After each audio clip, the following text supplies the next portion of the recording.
Hi guys, welcome to another video. If you watch our channel, you've probably already heard us mention a brand new film called Land of Hope and Glory. It exposes the truth about animal agriculture in the UK and really breaks down the misconception that farms certified as free range or organic are any better than regular factory farms. The film also proves that the horrors of the animal agriculture industry don't just happen in America.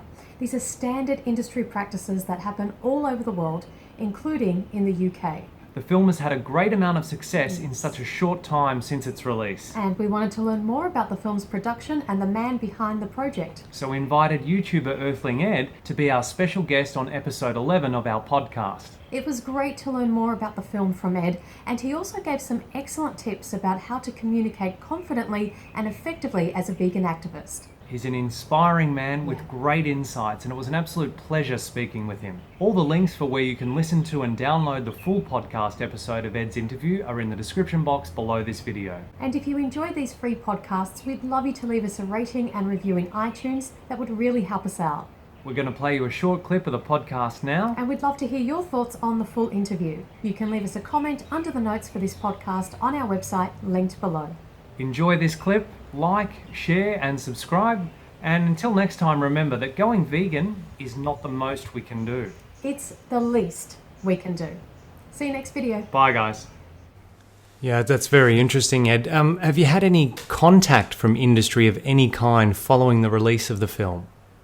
We got an email from the RSPCA and they released a statement on their website, which was interesting. We didn't expect them to do it, and they did it very soon after only about 10,000 views in the film. So still, when it was relatively small. Wow. Yeah, and they were just saying basically that we'd not contacted them, we'd not asked them to investigate any of the farms.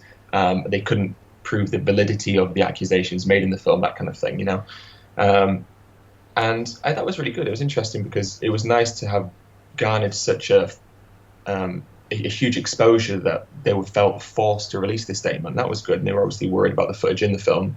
But it's this deceit, isn't it? And it's this manipulation that these industries, or at least those charities like the RSPCA, are trying to enforce onto people.